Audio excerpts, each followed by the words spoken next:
Good morning, class 9th. Welcome back to my channel. Today we will discuss the next topic of the 10th chapter of the physics, which is laws of motion.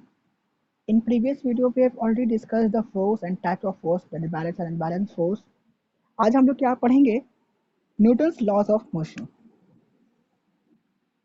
Start करते हैं तो Newton's laws of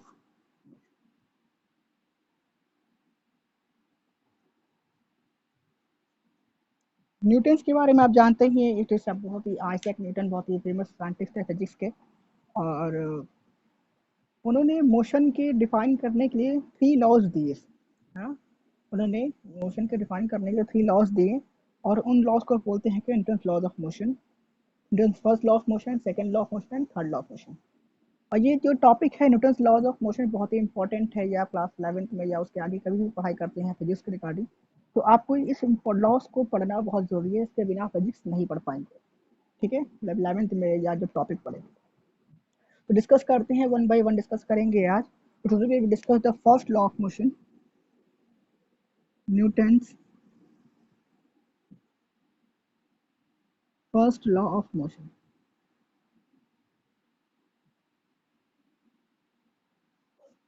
This law is also known as law of inertia.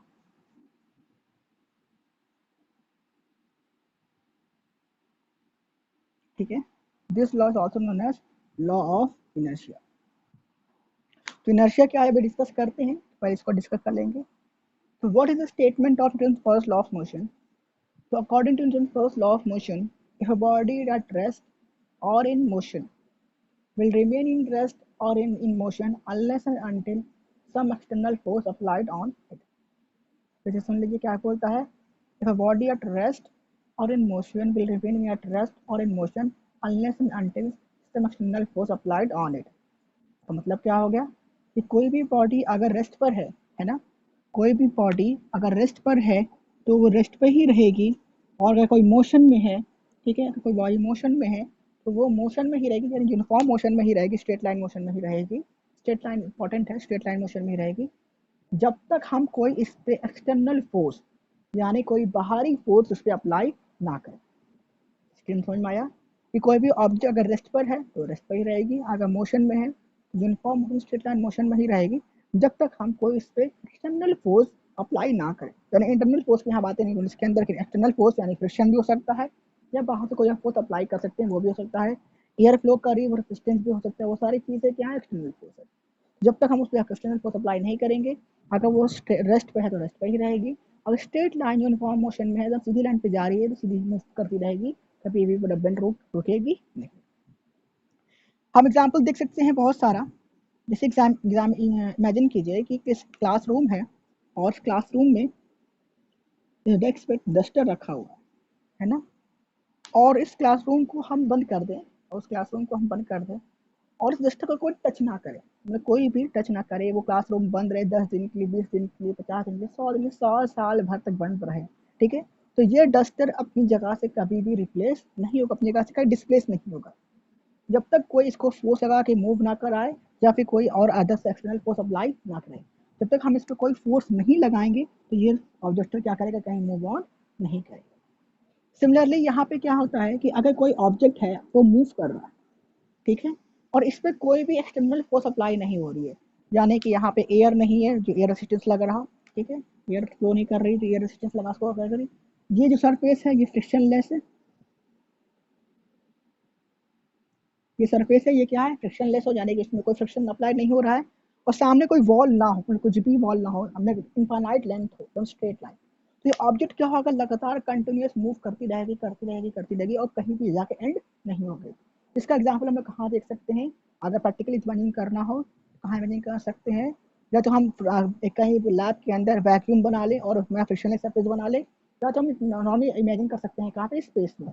Space में अगर ये ball है जो move कर रही है तो वहाँ एयर नहीं है तो एयर रेजिस्टेंस खत्म हो गया, कोई सरफेस नहीं तो फ्रिक्शन कहीं से नहीं मिलेगा. किसी चीज़ को पुश कर दे तो वो स्ट्रेट लाइन मूवमेंट करता रहेगा करता रहेगा. हाँ वो सर्कुलर मूव करता है क्योंकि वहाँ क्या अप्लाई होती है, क्योंकि हमारे अर्थ से ग्रेविटी फोर्स मिलता है तो उस अर्थ के आसपास मूव करना स्टार्ट करता है। अगर अर्थ की ग्रेविटेशनल फील्ड से बाहर चला जाता है, उसके टाइम मूव कर रहा है, तो उसके टाइम वो मूव करता ही रहेगा, कहीं पे एंड नहीं करेगा। तो ये क्या है, कौन कहता है, Newton first law of motion. तो सवाल यहाँ पे ये होता है कि ऐसा क्या चीज है, ऐसा क्या चीज है कि भाई अगर कोई ऑब्जेक्ट रेस्ट पर है तो रेस्ट पर ही रहेगा, ठीक है। तो उस चीज को हम लोग क्या बोलते हैं, उस प्रॉपर्टी को हम लोग क्या बोलते हैं, इनर्शिया। Inertia क्या है? Inertia is a property of any material which resists the change in state of rest or motion. Inertia क्या है? किसी भी प्रॉपर्टी, किसी भी ऑब्जेक्ट की वो प्रॉपर्टी होती है, वो अपने अंदर के चेंज को क्या करती है, रोकने की कोशिश करती है। अगर वो रेस्ट पर है तो कहेगा तुमको रेस्ट पर ही रहना है, मोशन में है तो मोशन में ही रहना है। तो वो क्या है, प्रॉपर्टी है। प्रॉपर्टी जैसे आप लोग जानते होंगे, जैसे कि आपने नाम सुना होगा क्या, क्लास 8 में डक्टाइल, मेलेबल। ये हमारा ब्लैक बोर्ड है, ये बोर्ड है, इस पर हम नॉक करते हैं, साउंड क्रिएट करता है, तो साउंड क्रिएट करना इसकी प्रॉपर्टी है। ये हार्डनेस इसकी प्रॉपर्टी है, ये हल्का सा ये फ्लेक्स हो रहा है, ये इसकी प्रॉपर्टी है। तो ये सारी प्रॉपर्टी सिमिलर ही नशिया भी क्या है, प्रॉपर्टी है। वो क्या करता है, अपने स्टेट ऑफ रेस्ट या मोशन को रेसिस्ट करते जाने के चेंज होने से बदलता है। कि अगर रेस्ट पर है तो रेस्ट पर ही रहेगा, और अगर मोशन में है तो मोशन में ही रहेगा, उसको वही रखने की कोशिश करता है, ठीक है। And inertia is depend on mass of an object. Inertia क्या होता है, किसी भी ऑब्जेक्ट का उसके मास पे डिपेंड करता है। It means what, more mass more inertia, less mass less inertia. Example देख सकते हैं, जैसे क्या, एक ही टेबल पे एक बॉक्स है, ये मान लेते हैं 5 kg का, ये रेस्ट पर है। और यहाँ पे सेम बॉक्स, दूसरा बॉक्स है, वो मान लेते हैं 10 kg का। तो मान लीजिए इस पे हम फोर्स अप्लाई कर रहे हैं, एग्जाम्पल के तौर पर ले लेते हैं 5 न्यूटन का। न्यूटन तो ऐसा है, पढ़ेंगे नेक्स्ट लॉ में, ठीक है। और इस पे भी अप्लाई कर रहे हैं 5 न्यूटन का। तो ना ये बॉक्स मूव कर रहा है, ना ये मूव कर रहा है, तो कौन उसको रोक रहा होगा, इसका इनर्शिया। इसके अंदर की जो प्रॉपर्टी है उसको क्या कर रहा है भाई, रोकने की कोशिश कर रहा है भाई, तुमको मूव नहीं करना। अब हमने जैसे 5 को 10 में कर दिया, 5 को 10 से कन्वर्ट कर दिया, तो अब ये बॉक्स क्या हो गया, मूव करना स्टार्ट कर दिया।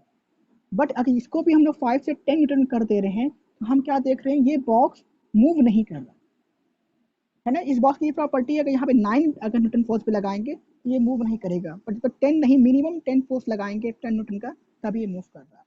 तो ये हमने 10 फोर्स लगाया और ये बॉक्स हल्का सा डिस्प्लेस करके यहाँ तक पहुंच गया। बट 10 फोर्स जो इस पे अप्लाई किया वो इस पे अप्लाई कर रहे हैं, तो ये बॉक्स मूव नहीं कर रहा। बट जिसमें जब हम 15 न्यूटन का फोर्स लगाना स्टार्ट करते हैं, तो क्या कर रहा है, ये बॉक्स मूव करना स्टार्ट कर देगा। और इसके अब मूव करने के लिए 15 न्यूटन का फोर्स मिनिमम रिक्वायरमेंट है। अगर ये 14 न्यूटन फोर्स अप्लाई करते तो बॉक्स मूव नहीं कर रहा, 15 न्यूटन का फोर्स लगा रहे हैं तो बॉक्स मूव कर जा रहा है। सिमिलरली यहाँ पे भी है कि अगर 9 न्यूटन का फोर्स लगा रहे तो बॉक्स मूव नहीं कर रहा है, और 10 न्यूटन का लगा रहे तो बॉक्स हमारा मूव कर जा रहा है। तो भाई यही सेम बॉक्स है, सेम मटेरियल है, सब कुछ सेम है, बट यहाँ पे पता नहीं 10 न्यूटन फोर्स पे ये मूव कर जा रहा है, बट ये मूव नहीं कर रहा है। क्यों? क्योंकि इसके पास मास क्या है, ज़्यादा है, मोर मास, ये m1 है, ये m2 है, तो हम देख रहे हैं m2 यानी more mass more inertia, less mass less inertia. तो इनर्शिया क्या है, किसी भी मटेरियल की वो प्रॉपर्टी जो अगर ऑब्जेक्ट स्टेट ऑफ रेस्ट पे है तो कहेगा भाई तुम रेस्ट पे ही रहो, मोशन में है तो मोशन में ही रहो। मोशन एग्जाम्पल देख लेते हैं। मोशन एग्जाम्पल कैसे देख सकते हैं,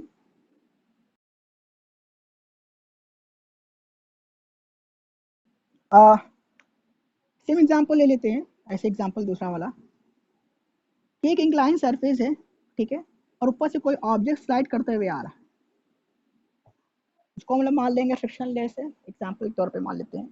अगर वो स्लाइड करते हुए ऊपर से नीचे की ओर आ, ये 5 kg का है, ठीक है, और यहाँ कोई पर्सन खड़ा है इसको स्टॉप करने के लिए, जब वो स्लाइड करते हुए नीचे की ओर आएगा, फॉर एग्जाम्पल ये पर्सन इस बॉक्स को रोकने के लिए अप्लाई करता है 10 न्यूटन का फोर्स, तो ये बॉक्स रुक जा रहा है ना।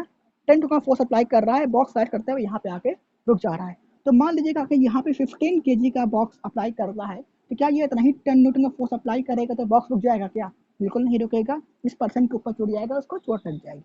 तो अब इसको क्या है, जब मास यहाँ पे इंक्रीज कर गया, इसको क्या करना पड़ेगा, अपने भी फोर्स को भी क्या करना है, इंक्रीज करना पड़ेगा। तो हो सकता है 10 से वो 20 न्यूटन फोर्स अप्लाई कर देगा, तो फोर्स हमारा क्या हो जाएगा, है ना। तो ये बात हम प्रैक्टिकल भी देख सकते हैं कि अगर जगह हैवी ऑब्जेक्ट है, अगर उसको उठाना है तो हमको ज़्यादा फोर्स लगाना पड़ता है, और अगर लेस हैवी ऑब्जेक्ट है तो हमको उठाना है तो हमको लेस फोर्स लगाना पड़ता है।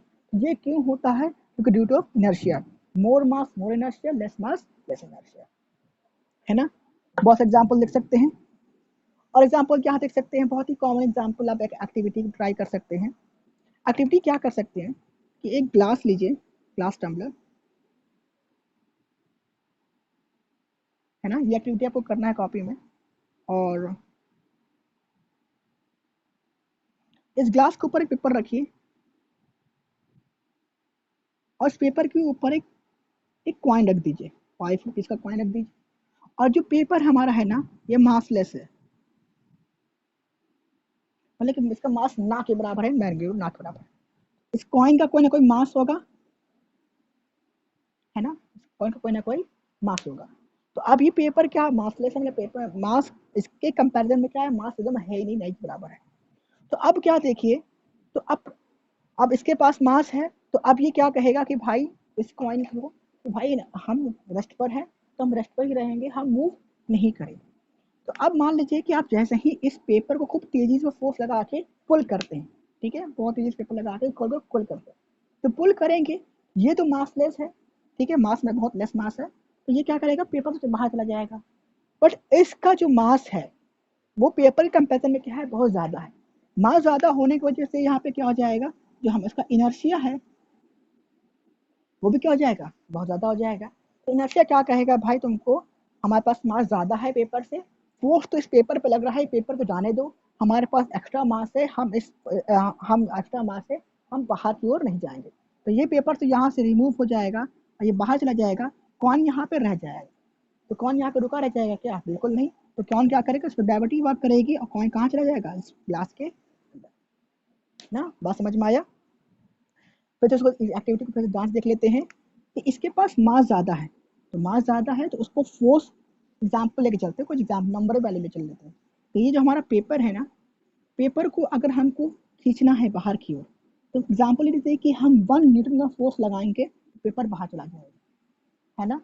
और इस कॉइन को अगर हमको हिलाना है, अपनी जगह से रिमूव अपने हमारा डिस्प्लेस करना है, तो हमको 5 न्यूटन का फोर्स लगाना पड़ेगा। अब देखिए 5 न्यूटन का फोर्स लगेगा तभी ये कॉइन यहाँ से अपना डिस्प्लेस करेगा, अदरवाइज रिप्लेस नहीं करेगा। तो अब देखिए इस पेपर को खींचने के लिए अगर हम केवल 1 न्यूटन का फोर्स अप्लाई करते हैं, सिर्फ 1 न्यूटन का फोर्स अप्लाई करते हैं, 2 3 4 5 को नहीं, मतलब 1 न्यूटन का फोर्स अप्लाई करेंगे ही नहीं, तो क्या हो जाएगा, ये पेपर तो यहाँ से यहाँ चला जाएगा। बट इस कॉइन को रिमूव करने के लिए हमको 5 न्यूटन का फोर्स की रिक्वायरमेंट पड़ती है, बट हमने 5 न्यूटन का फोर्स अप्लाई किया नहीं, तो कॉइन क्या करेगा, रिमूव नहीं करेगा। तो कॉइन यहाँ से यहाँ पे रुका रह जाएगा। पर रुका तो रहेगा नहीं, क्योंकि यहाँ पे क्या वर्क कर रहा होगा, ग्रेविटी। कॉइन कहाँ चला जाएगा, इस ग्लास टम्बलर के अंदर, है ना। और एग्जाम्पल ले लेते हैं समझने के लिए, एग्जाम्पल और ले लेते हैं। जैसे आप लोगों ने देखा होगा, टॉम एंड जेरी, तो बिल्कुल देखा है, बिल्कुल देखा ही होगा, कार्टून देखा होगा। टॉम एंड जेरी आप अगर कार्टून देखा हो तो आपने देखा होगा कभी कभार टॉम जब जेरी के पीछे पीछे जाता है, छत पे चढ़ता है, को टेरेस पे, है ना। तो टॉम जब दौड़ते दौड़ते यहाँ तक आता है, यहाँ तक आता है, यहाँ तक आता है, ठीक है। तो जेरी तो यहाँ से कोई पाइप होती है, डस्ट के साथ नीचे चला जाता है। तो टॉम को इस बात का ध्यान नहीं होता है, और टॉम दौड़ते हुए आसमान में यहाँ चला जाता है। ये कॉमेडी है, ये एक्चुअली में नहीं होता है, ठीक है। तो मास दो खुद के दौड़ते हुए आता है और यहाँ से यहाँ चला जाता है ना। तो यहाँ जब पहुंच जाता है, उसको जब एहसास होता है कि भाई नीचे तो कोई सरफेस है ही नहीं, तो उसके बाद वो नीचे गिरता है। ये तो केवल कार्टूनिश हो गया, पर ऐसा क्यों हुआ, क्योंकि जब टॉम जो है, जिसके पास मास बहुत ज़्यादा है, तो जब वो मोशन में आता है, तो इसका जो इनर्शिया है, वो क्या कहता है कि भाई तुम मोशन में हो, तुमको मोशन में ही रहना है, तुमको रेस्ट पर नहीं आना है। तो मोशन में उसका इनर्शिया, अगर टॉम जो है, अगर वो मोशन में है तो उसका मास इन मोशन में, मास मोशन में है तो इनर्शिया भी क्या है, मोशन में। इसकी वजह से इनर्शिया मोशन होने की वजह से वो लगातार मोशन में ही रहता है, रेस्ट पे आने की कोशिश नहीं करता। अब वो कार्य करते कि यहाँ चला जाता है, कि भाई इनर्शिया की वजह से वो यहाँ से यहाँ चला जाता है। उसके बाद जब उसको जो रियलाइज होता है नीचे कोई सरफेस ही नहीं है, ग्रेविटी फोर्स वर्क करता है, वो नीचे चला जाता है।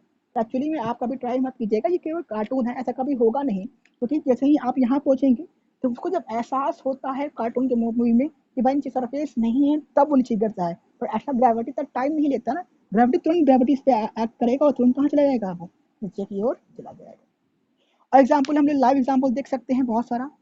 अगर आपने कभी घर पे कारपेट साफ किया हो, ठीक है, ये सारे एग्जाम्पल्स यहाँ देखिएगा क्लास 9, ये सारे एग्जाम्पल्स मैं बता तो रहा हूँ ना, ध्यान समझिएगा, सारे एग्जाम्पल्स को मैं एक्सप्लेन करते रहा हूँ, पर जरूरी नहीं कि मैं आपको कॉपी में लिखवाऊंगा, नोट्स बहुत लेंदी हो जाएगा, ठीक है। तो एग्जाम में कभी लिखने को आ गया कि like the law examples of Newton first law of motion या लॉ ऑफ इनर्शिया, तो आप उसको लिख दीजिएगा कोई एग्जाम्पल अपने फ्रेम में, या फिर कोई एग्जाम्पल दे दिया कि कारपेट बीट करते हैं जिसमें से डस्ट बाहर निकलता है, या फिर कोई ऑब्जेक्ट मूव करता है, एग्जाम्पल मैं एक्सप्लेन करूंगा, तो उसमें कौन सा लॉ अप्लाई होता है, तो लॉ ऑफ इनर्शिया वहाँ अप्लाई होता है जब Newton first law of motion apply होता है ना, इस बात को ध्यान रखिएगा। तो आपने कभी घर पे कारपेट या कोई चादर वगैरह जिसमें पौधान वगैरह तो साफ किया हो, तो आप उसको पीछे से क्या करते हैं, हैंग कर देते हैं, पिन लटका देते हैं, और पीछे से क्या करते हैं, स्टिक से हैमर करते हैं ना, स्टिक डंडे से मारते हैं, डंडे से मारते हैं, डंडे से मारते हैं तो क्या होता है, देखा होगा कारपेट आगे, भाई इमेजिन कीजिएगा ना, मैं यहाँ पे कोशिश करता हूँ, देखिए एनिमेशन में देख लीजिएगा, ठीक है। तो कारपेट क्या करता है, कारपेट को डंडे से मारा, तो कारपेट क्या करता है, आगे से मार देते, कारपेट ऐसे लटका हुआ है, पीछे से मत मारी, आगे से मार देते हैं, आगे से, ये कारपेट का फ्रंट है, ये कारपेट का बैक है, ये फ्रंट है, तो जब डंडे से मारते हैं तो क्या होता है, कारपेट पीछे की ओर जाता है और डस्ट बाहर गिरता है ना, कारपेट पीछे की ओर जाता है और डस्ट क्या कहता है, बाहर की ओर गिरता है। तो आप थोड़ा इसको इमेजिन कीजिए, एक्चुअली में होता क्या है, जो कारपेट है ना, तो कारपेट के अंदर जो डस्ट पार्टिकल्स हैं वो यहाँ पे स्टिक किए हुए हैं, डस्ट पार्टिकल क्या है यहाँ पे स्टिक किए हुए हैं। तो जैसे ही हमने इस डंडे से इस कारपेट को हैंड फोर्स लगाया ना, डंडे से उसको मारा, तो कारपेट क्या होता है, अपनी पोजीशन को चेंज करता है, कारपेट क्या करता है, यहाँ से ऐसे जाता है, कारपेट क्या करता है, यहाँ से ऐसे जाता है, पर डस्ट पार्टिकल जिसके पास मास होता है, वो डस्ट पार्टिकल्स कहीं नहीं जाता, वो वहीं पे रुक जाता है, ऐसे होता है इमेजिनेशन कि कारपेट तो यहाँ चला गया, पर इसके जो डस्ट पार्टिकल जो स्टिक किए हुए थे वो यहीं पे क्या हो गए, मेंटेन हो गए। तो अब डस्ट पार्टिकल तो यहीं रह गए, पर कारपेट कहाँ चला गया, पीछे चला गया। इस डस्ट पार्टिकल पे क्या वर्क करेगा, ग्रेविटी वर्क करेगा, तो डस्ट कहाँ चला जाएगा, डाउनवर्ड चला जाएगा, ये चीज होता है। आप एग्जाम्पल कभी देखा हो कभी मूवीज वगैरह में कि कहीं पे जहाँ स्नोफॉल होता है, हाँ, स्नोफॉल होता है, वहां पे अगर नेट लगा हो कहीं किसी दीवार पे, ऐसे ऐसे नेट लगा रहता है जाली वगैरह, ठीक है, तो इसमें स्नो जब जाती है, इसमें स्नो लग जाती है, आप इस नेट को अगर आप किसी चीज से किक करते हैं या कुछ हैमिंग करते हैं, तो आप देखो क्या होता है, जब इसका जो नेट होता है ना, जब इसको किक करते हैं तो नेट जाता है पीछे की ओर, है ना, नेट कहाँ जाता है, पीछे को चला जाता है, तो इसमें जो स्नो लगी रहती है ना, वो वहीं पे मेंटेन हो जाती है, क्यों, क्योंकि स्नो के पास मास है, और मास क्या कहता है कि भाई मेरे पास मास ज़्यादा है, तो हमारे पास क्या इनर्शिया क्या है, ज़्यादा है, इनर्शिया क्या करता है, उसको रोकता है कि भाई तुमको कहीं नहीं जाना, फोर्स लगा हुआ है इस नेट को जाने दो, तुम वहीं पे रह जाओ, तो नेट तो स्नो यहीं पे रुक जाता है, और नेट कहाँ जाता है, पीछे चले जाता है, तो स्नो क्या यहाँ रुका रह जाएगा, क्या बिल्कुल नहीं रुका रह जाएगा, तो क्या बात करेगा, ग्रेविटी, और स्नो कहाँ जाएगा, डाउन फॉल जाएगा। एग्जाम्पल हो गया, और एग्जाम्पल देख लेते हैं। आपने एग्जाम्पल देखा होगा क्या, कि जैसे इमेजिन कीजिए कि आप बस में बैठे हुए हैं, बस या कार में, ठीक है, और बस रुकी हुई है ना, बस अचानक रुकी हुई है, और अचानक ड्राइवर क्या करता है, बस को स्टार्ट करता है, स्टार्ट करने के बाद उसे फोर्स अप्लाई करके बस आगे ले जाता है, तो बस को आगे की ओर ले जाते हैं, तो आप कहाँ की ओर जाते हैं, पीछे की ओर जाते हैं, है ना, आप पीछे की ओर जाते हैं, तो क्यों हम पीछे की ओर जाते हैं, इमेजिन कीजिए क्या ये इसकी सीट है ना, और आप यहाँ पे बैठे हुए हैं, आप यहाँ पे बैठे हुए हैं, तो बस जब आगे की ओर, ये बस है, ये बस जब आगे की ओर जाती है, ठीक है, तो आपके पास ये आपका ये जो आपकी बॉडी है, इसके पास क्या है, मास है, तो मास होने की वजह से ये मास क्या, इसके पास क्या, फिर इनर्शिया भी आ जाएगा, तो वो ये हमारे बॉडी का जो इनर्शिया है ना, वो क्या कहता है कि बस को फोर्स लग रहा है, बस को आगे जाने दो, तुम कहीं मत जाओ, तो ये जो सरफेस यहाँ पे था, बस के मूव करने की वजह से वो सरफेस कहाँ पे आ गया, यहाँ पे आ जाएगा, मगर ये तो फिक्स है, ये तो कहीं जाएगा नहीं, तो ये बॉडी क्या करेगी, अपने आप को मेंटेन करने के लिए वो यहीं पे मेंटेन करेगी, और ये कहाँ पे यहाँ कर लगेगी, पीछे की जाके लगेगी, तो समझ में आया। तो ठीक है, तो ये क्या है, हमारे पास बॉडी में क्या होता है, मास के पास इनर्शिया होता है, जैसे ही फोर्स लगता है बस की वजह से, तो हमारी बॉडी क्या स्ट्रेट लाइन मेंटेन करने के लिए क्या करती है, पीछे की ओर जाती है, और हमारा क्या होता है, हमारे इनर्शिया की वजह से हम पीछे की ओर जाते हैं। सिमिलरली क्योंकि हमारी बॉडी क्या है रेस्ट पे, हमारा सरफेस क्या है मोशन में आ गया, तो हमारी बॉडी क्या करती है, रेस्ट पर रहने की पूरी कोशिश करती है। भाई बस फोर्स को लग रहा है तो बस को जाने, तो तुम क्यों जा रहे हो। एग्जाम्पल और अच्छे से समझ में आएगा, देखिए अब मान लीजिए बस चल रही है, तो बस मूव कर, बस के पास मास है तो बस मूव कर रही है, तो आप मूव कर रहे हैं, ठीक है। अचानक तो आप मूव कर रहे हैं तो आपके नशे पे मूव कर रहे हैं। अचानक कोई ड्राइवर क्या करता है, ब्रेक अप्लाई करता है। ड्राइवर ने क्या किया, ब्रेक अप्लाई किया, तो अचानक जो हमारी बस है, तो जो अचानक हमारी बस है वो किस में आ गई, रेस्ट पर आ गई, है ना। बट बस तो मूव कर रही थी पहले, तो आपका जो इनर्शिया है वो किस में था, मोशन में था, है ना। तो आपका इनर्शिया कहाँ था, मोशन में था, और बस किस में चली गई, रेस्ट में चली गई। तो आपको तो इनर्शिया, आप तो मोशन में थे ना, आप तो इधर मोशन में थे, क्योंकि बस के अंदर आप बैठे हुए थे, आप मोशन में थे, तो बस अचानक रुक गई, बस अचानक रेस्ट पर आ गई। पर आपको जो बॉडी है वो क्या की, उसका जो इनर्शिया वो किस में रह गया, मोशन में रह गया। तो बस तो रुक गई, पर हमारी बॉडी क्या हो गई, हमारी बॉडी की इनर्शिया क्या, वो नहीं रुका। वो कहेगा भाई बस को रुकने दो, बस का काम ही रुकना, तुम क्यों रुक रहे, तुम्हारे हमारे पास इनर्शिया है, और इनर्शिया हमारे किस में, मोशन में है। तो वो हमारी बॉडी को कहाँ लेके जाएगा, आगे की ओर। तो हम कहाँ जाकर टकरा जाते हैं, फ्रंट सीट पे, जब बस हमारी रुकती है। एग्जाम्पल समझ में आया। और एग्जाम्पल कैसे समझ में आया होगा, जैसे कि हमारा साइड में चला देख सकते हैं कि हम ऐसे बस में बैठे हुए, तो अचानक कोई टर्न आ जाता है ना, ऐसा अचानक कोई टर्न आ गया, अब बस अचानक हमारी लेफ्ट साइड मुड़ गई, बस अचानक क्या हो गया, लेफ्ट साइड मुड़ गई। तो हमारी बॉडी क्या कहती है, भाई हम तो स्ट्रेट थे, सरफेस को मुड़ने दो, फिर बस मुड़ गया, तुम क्यों मुड़ रहे हो, वो तो बस को लग रहा है। बट हमारी बॉडी क्या करती है, हमारी बॉडी स्ट्रेट नहीं हो सकती, क्योंकि हमारे पास सरफेस मुड़ गया, तो हम स्ट्रेट लाइन होते हैं, हम कहाँ की ओर जाते हैं, राइट साइड। तो लेफ्ट साइड मुड़ेगी तो हम कहाँ जाते हैं, राइट साइड, है ना। अगर वो बस लेफ्ट मुड़ रही है तो हम राइट जाते हैं, राइट मुड़ती है तो हम लेफ्ट जाते हैं। और एग्जाम्पल क्या देख सकते हैं, और एग्जाम्पल हमारा क्या देख सकते हैं, जैसे कि आप बस में बैठे हो, अब बस में उतरना है ना। तो बस हमारी, जब बस हो या ट्रेन हो, वो हमारा क्या है, मोशन में है। अगर ट्रेन में हमारा एग्जाम्पल करती है, ट्रेन में है, ट्रेन मोशन में है, तो उसका इनर्शिया भी क्या है, मोशन में है। ट्रेन में आप खड़े हैं, तो हमारी बॉडी भी क्या है, हमारा बॉडी का इनर्शिया वो भी क्या है, मोशन में है। और अगर मान लीजिए ट्रेन हल्की सी धीरे होती है, तो आप प्लेटफॉर्म पर उतरने की कोशिश करते हैं, है ना। तो हम ट्रेन में अभी चढ़े हुए हैं, हम सरफेस में कांटेक्ट पे नहीं है, तो हमारी ट्रेन मोशन होने की वजह से हमारी बॉडी का जो इनर्शिया है वो भी किस में है, मोशन में।